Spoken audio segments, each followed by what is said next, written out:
My name is Almas Hyder. I'm the chairman of Synthetic Products Enterprise Limited. We have been one of the fastest growing companies in Pakistan, amongst the 100 top companies and amongst the 500 top companies in the Middle East and Turkey. This ranking was done by the Harvard University, so I have some amount of faith in that. My basic background is that I'm an engineer. I did my engineering many years ago. And instead of taking up a job, I decided to do my own business. So I started very small as a micro enterprise from the backyard of my house. And the effort of my team with the support of the community, which means that you can't work in an environment unless the community is supportive to you. We have ultimately come to a point where we are a public listed company and doing well. Our main products are in the automotive industry. We manufacture parts for all the cars that are made in Pakistan. We export automotive parts to about 13 countries in Europe. Then we are also in FMCG. We supply packaging for FMCG products, which is fast moving consumer goods. And some of the major multinational companies in Pakistan are our customers over there. Then we are working with the beverage industry. We are doing trading. We are in solar energy. So there's a whole host of things that we are doing. Well, effectively, the only thing that works out in the long run is persistence and your integrity, which is recognized by the customer. And ultimately, the customer starts paying for the services that you provide to the customer, to him. So I think that is the critical part. I never thought I'll do a job. I started on my own business. It was a very staunch struggle from 1975 to 1978 when I set up my first small enterprise. Well, it actually started in the backyard of my house, and from there we went to set up a partnership company where we started making plastic shoes. A couple of years in that business, we realized that we could not be successful in that business because of some environmental issues that I would like to discuss about. We took a strategic decision, came into automotive components, stayed in our automotive components for some time, and then added these FMCG products. But the basic decision in 1982 was that because we had learned a lot about plastics, we should stay in the field of plastics. And we found products that we could manufacture in plastics. So we made it a core strength of the company, and that's where we are even today. The story is that I started manufacturing these plastic shoes somewhere in 1978. And at that time, there were only 2 competitors that I had. By 1982, I had about 500 competitors. And those 500 competitors then slowly started reducing the quality by adding additives or using scrap materials.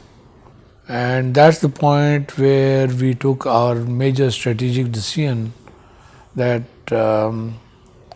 we would never be able to go down to a level where we manufacture products without quality.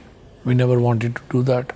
We didn't want to compete with people who were manufacturing the same product in scrap plastics or regrind plastics.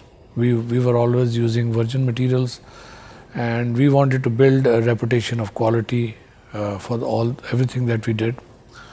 So in 1982, the realization came that a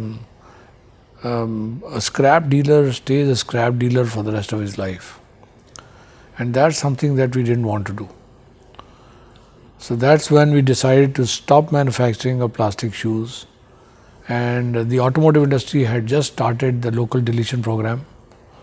I went to one of the local tractor manufacturers, got a very small part from them, started manufacturing. That was also in plastics. Then made the steering wheels for them. And once we made the steering wheel, it was a very sophisticated technology. It was only done by multinational companies all over the world, very large engineering multinational companies. And probably we were the only and the smallest company in the world manufacturing that product. And then came the other tractor manufacturers, then came Park Suzuki Motor Company, then came other customers, and we slowly started developing products for the vehicle industry. Today, nearly, I'm sure, every car in Pakistan manufactured has at least one component that we manufacture in our company. So we are very interdependent. We depend on the industry depends on us. Similarly, we faced a strategic dilemma in 1988 when the automotive industry came to a grinding halt because of some decisions of the government. And it was deep recession. It was nearly 6 months of totally blackout. It was no business at all for 6 months. And that's when we started looking at other products. And the food and yogurt industry had just started at that time. So we started making cups for the yogurt industry, then for the ice cream industry. Then we went into working with cosmetics industry. Then we went working with beverage industry. So then we found more niches for ourselves. But we continued to stay close to our knitting, and the knitting was understanding plastics. Today, I think in our company, we know more about plastics than any other company in Pakistan. Well, I was an engineer, as I told you, and in the tractor industry, they were all engineers, and some of them were my classmates also. Some of the people who were senior were also known to us. At that time, they were struggling to find suppliers. It was not the other way around. So it was not that I went out to market myself and try to get an order. It was they who were looking for suppliers, and because the auto industry was at an embryonic stage, so there were no suppliers of parts for the automotive or the tractor industry. So just going to them was enough to get the first order. Well, we were sure that the industry would continue and grow. The only thing one needs to fully work on and persistently work on is you make a good quality product. I've never seen a customer throw out a supplier who makes a good quality product and delivers it on time. Well, we looked at many other options. The textile industry was also at that time booming, and industrialization was happening in this sector. The food sector was also at that time taking off. A lot of things were happening at that time. But then the decision was that the moment you enter a new sector of industry or economy, you start ab initio on the learning curve. Your competitors or whoever is ahead of you will always know more about that business than you would. And you would make we had made our mistakes in plastics industry. So we wanted to be close to our knittings, and that is the advice that I give to all my students also, that once you've started and understood a certain business, there are always opportunities and avenues in every sector of the economy. So don't try to jump into other sectors that you don't know much about, because the learning curve, in the learning process, you will lose a lot. And by the time you have learned, you might be dissatisfied with that, and you might be jumping to the third sector and the fourth sector.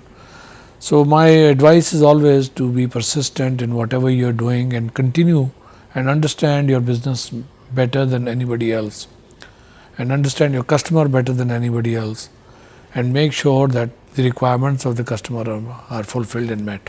Well, I created the technology myself. I didn't have the money at that time to buy any equipment from outside. So I designed the equipment myself, I designed the tooling myself, and in these local workshops over here, manufactured the tooling and the machinery locally, and started over there. The quality was good. But subsequently, when the volumes came in, then running the same machines for larger volumes was not possible. So that's when we went out and we bought equipment from Taiwan and Japan and Germany and other countries.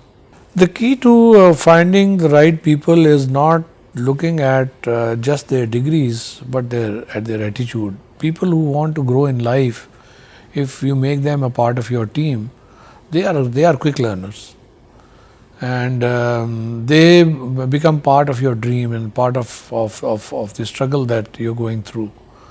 So I found these great people right from the beginning, and I got a lot of support, a lot of response from them.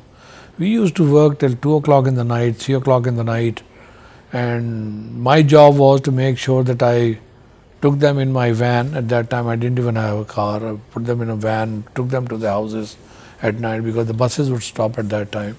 So you have to look after them, you have to treat them as human beings, you have to treat them as equals. And I think people respond. Well, it was basically, I didn't have a budget at that time. I didn't have a very tangible goal at that time, other than the fact that I had a dream at that time. And I was following a dream. The goals and strategic plans and everything came in quite late. Once I realized that unless we professionalize our organization, we will not be able to grow. And to professionalize, you have to share your dream in tangible numbers with your people. So that came in later on, but that is a part of the professionalizing process that we went through in our company. Well, the family was very supportive. My father was there. He used to help me and support me and work with me. Even my mother, my wife, my brothers, everybody was there. As I said, that we were a micro enterprise. I couldn't afford to hire people, so this was the family which pitched in, and we worked together and took advice from each other and discussed and thrashed out issues together. We suffered together, we grieved together, we got the happy moments together. So it was a lot of gelling experience also.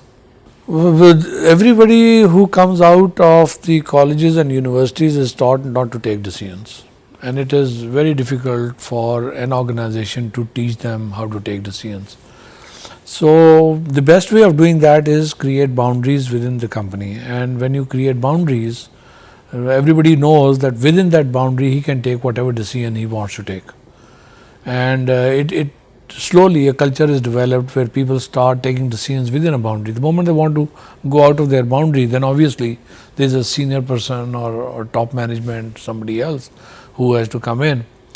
But boundary, for example, means that if you're selling a product in an X market and there are 20 customers over in that market, the salesman or the salesperson, the sales manager, whoever is involved over there, should be allowed to give them credit, should be allowed to give them a discount, should be allowed to do whatever he wants to do.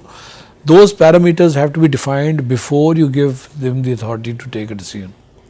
Once you've given those parameters, then let him play in that field. I don't think so. I can't find good people. It is actually difficult to find people who have the right attitude and who have studied and struggled while they were students. A person who is not a professional when he was a student, how can he be a good professional when he is in your company? So the advice is that when you are a student, be a good student, so that the habit of doing a job well continues into the professional life. So I don't think I can't find a good driver, I can't find a good secretary, I can't find. So this is a constant struggle. Our HR department is constantly working and trying to find better people to work with us. Unless we create employers, we cannot create employment. And if these people are doing these startups, and if 10 of them will start, at least 2 of them will be successful. That's a good ratio, by the way.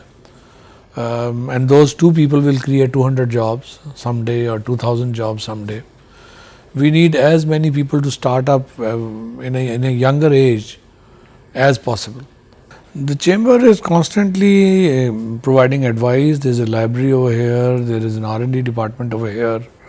People come in, they want to know about markets, they want to know about competition, they want to know about other things. So we can point them in the right direction. Ultimately, everybody has to work for himself, and they have to get most of the information themselves. But there is a whole reservoir of information available here, which they can come and access. The young people of Pakistan, first of all, I would say that